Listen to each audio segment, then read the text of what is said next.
especially when I'm dealing with clients with severe anxiety or depression or mental health concerns that can be debilitating.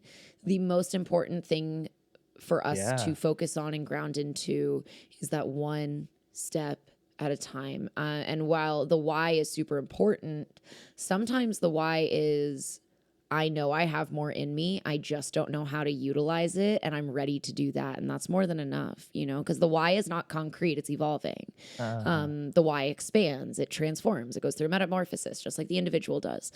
And I'm a big believer that if you're lucky mhm. enough in this human experience, then you're also going to have a lot of transformations in your life. You're going to live a lot of lives in just this one life if you allow yourself to. Yes, because it is all Mm-hmm. so transient just by nature that if you're not 100% in tune, I should say this, if you're not transforming all the time, then you're not in tune with Mm-hmm. it to a certain degree, whether it's a larger or lesser degree, because Oh, it does change. And one of the most beautiful little posts I read. Are you familiar with that guy, Humans of New York? That guy? I love what he does. Yeah. That was such a huge inspiration for Oh wow. me starting what I do, Oh, that's awesome. and just sharing stories daily and writing and using my passion for writing and storytelling and poetry Hmm. to share this narrative in a way that isn't clinical, that isn't motivation or life coachy based. Right. It's real, it's honest, it's coming from a deep place. So yeah, I love what he does, and I love his approach that he takes. Yeah, it's just so raw Yeah. and it's not gilded. It's just the people for who they are. And one of the most memorable posts he made that I saw, it was quite a while ago, probably at least a few years ago. It was this woman talking about a marriage with her and her former husband.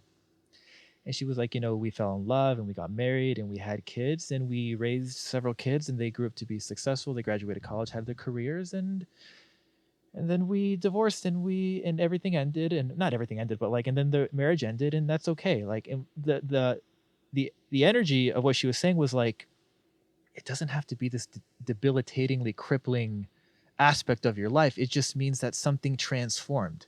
Maybe you transformed, maybe he transformed, maybe you were in sync for a certain number of years and then suddenly one, and that's okay. You get out of sync. And I think if you don't honor that, that's almost the worst decision to make of the two. Oh, But it was just so 100%. interesting. People say, "Oh, divorce, you guys should stay together just because." It's No, like, well, no, no, why are we no. staying together? Because it's contractual, because of the tax break, because it's honorable.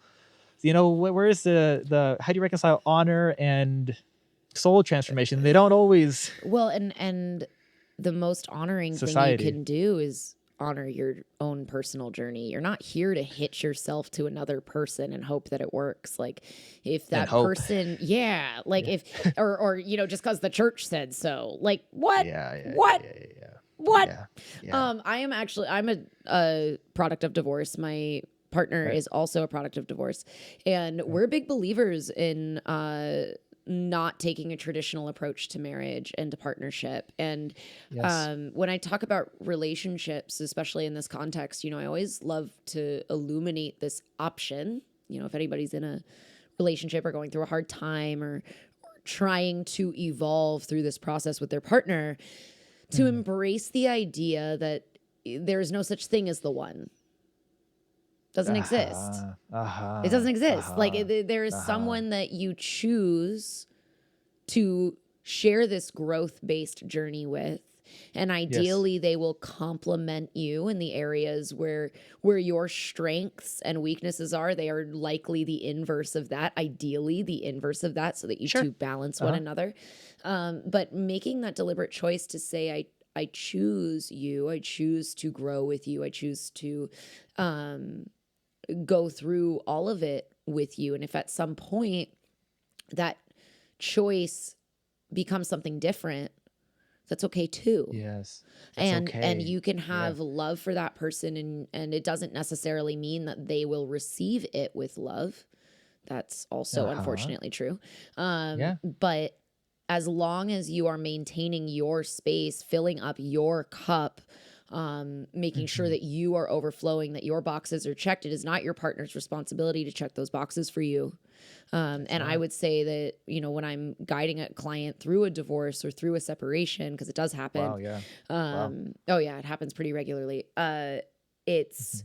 often because the individual has sought growth and been so excited and Oh, lit I up see. about growing and evolving that their train track starts to go a certain way. And they want so Yes. badly for that other person to join them on that path. But we also have to honor the fact that we don't share train tracks. We're on our own train track and we don't want to create a collision either. So if this person is ebbing and flowing with you and on that growth journey with you, hell yeah, you done found a winner.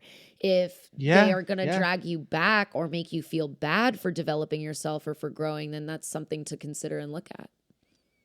That was amazing. So you really work with the whole spectrum, huh? Oh, just helping Wow. human beings figure this shit out one day at a time. Right? Helping us Well, that's a embrace heavy on. being a little fucked up one day at a time.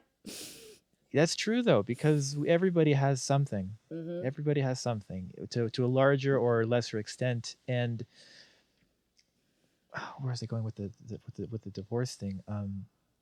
I think we get so attached to this incarnate facade of existence that what people fall in love with is the physical, and they don't realize that it's a It's a snapshot rental. of this soul that's constantly just evolving. And then so it's such a discontinuity, maybe you could say, when the soul changes but it looks like the same person. It's like, well, you change and that's not good. And No, change is good. If you're not changing, if you're not challenging yourself, if you're not evolving, that's something to look at.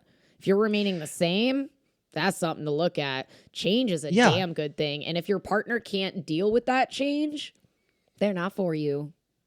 yes, yes. And one of the things I've really learned to just uh um really fall in love with in the past couple of years is and I'm sure you know about this coming from like the psychology world, is the big five personality traits. And I uh have my own opinions yeah. on that.